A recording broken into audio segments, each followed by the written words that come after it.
Hey guys, what's up? It's another week and I've been trying to figure out what to film for this week. I've been busy with a lot of projects, and so I decided to tell you guys how we were affected by Hurricane Laura.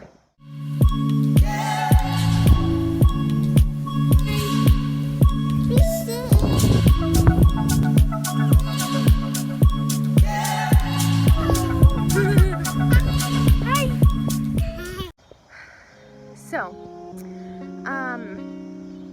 I live in Beaumont, Texas, and Hurricane Laura was originally forecasted to go right through Beaumont. We're so close to the coast, it's only really 30 minutes away. And so we were actually really scared. At first it was just a tropical storm, so that wasn't a big deal. We were actually thinking about staying here in Beaumont. But then the tropical storm turned into a Category 1 hurricane, and then we caught news that our city judge, was going to issue a mandatory evacuation. So on Monday we caught wind of that, and then it was supposed to be for Tuesday morning at 6:30. So this is Monday night where we're starting to actually realize that this hurricane might be legitimate. We learned our lesson with Harvey and Imelda that you need to listen to the weather forecasters and to mandatory evacuations, because well, before that I really kind of thought it was all bogus. Half the time they don't even have it right when it's raining here in the south. How can I trust that they're going to know what they're talking about when it comes to a hurricane? But with all the devastation and flooding for Hurricane Harvey and Imelda, Tropical Storm Imelda, we're just not messing around anymore. And so when we heard there was the mandatory evacuation that was going to be mandated, we're like, okay, we've got 2 little children. It's Monday night at 8 o'clock.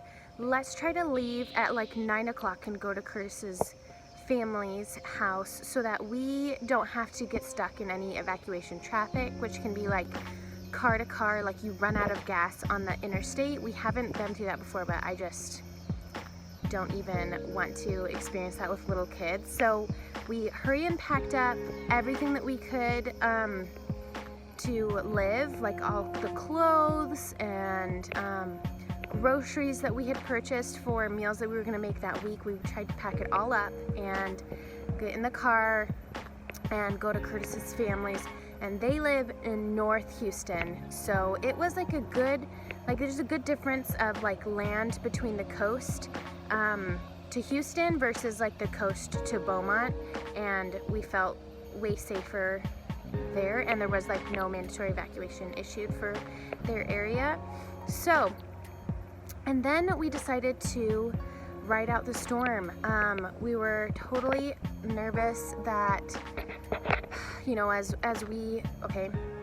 as we stayed there in North Houston, the Hurricane Category 1 became a Category 2, then quickly Category 3, and we're just sitting there biting our fingernails, we are in the direct path. When people say how many miles per hour the wind is, the flooding might not be an issue because it's just gonna blow right on by. But with the wind, then you start thinking okay, how much pressure, how much force can a window actually withstand? How much force can anything withstand? What type of tree is gonna just get knocked down or cracked over or blown over or break? And is it gonna be the tree, limbs breaking, that's gonna cause my windows to break, or is it gonna be just the pure force of the wind? I don't know. And we didn't board anything up. We didn't think about it. It wasn't that big of an issue being just a Category 1, so we weren't super worried about it. And then all of a sudden we realized we left our house in a really vulnerable state, and we're really conscious of that, but we didn't want to leave the safety of where we were to go and board up things and then potentially also get stuck in evacuation traffic. So we just left our house, prayed, crossed our fingers. The storm blew through Thursday early morning. I couldn't even sleep. I kept waking up a million times. There's nothing I could do, right? So I just tried to go back to sleep. and we did lose power. The only way we were able to tell, besides like Entergy alerts, like text messages, was we have this little like home security device called a canary, and we just could tell when it went offline because there's no longer any power. Basically, Entergy like said like, okay, it could be up to like a month as to whenever you're going to get power back on, maybe several months due to like COVID and also the amount of people that are probably going to be out of power. So we're just like wondering how long our power is going to be out. Luckily, the hurricane did change direction a little bit, so like we didn't get hit as hard here in Beaumont, but people just like 30 minutes away, devastated. Like Curtis, my husband, went over to help with some cleanup, hurricane cleanup, and I can show you guys some of the pictures that he took. Like the trees were just like broken in half, and the roof of buildings just no longer had any shingles. It was just like the shape of a roof, and trees that didn't fall over just broke. Like, it's crazy. People didn't have power, and as a matter of fact, I have family members that live in Louisiana that don't have power and probably won't have power for up to a month, if not 3 months. Can you imagine living a quarter of the year without any electricity? Us, like, Americans are like really spoiled, the fact that we live on electricity all the time. But I'm sure that anyone else who has like more interesting information just doesn't have any power right now to tell their story. And I wanted to let you know that even down here, we tried preparing. We expected to get way more like devastation, and we're just really, really lucky to be 30 minutes away from those winds and hardly got any damage at all. We did get just the teeniest bit of damage. I'll show you. This is our damage. Our hearts go out to the people that have been devastated by Hurricane Laura. I have family members, like I said before, that are currently dealing with a lot of that devastation. Their house is fine, however.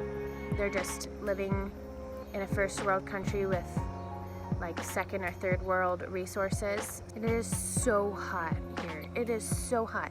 Supposedly there's going to be a cold front that blows in, and I'm just praying that it does, so that people that don't have any electricity, any air conditioning, will at least feel somewhat cool enough to sleep.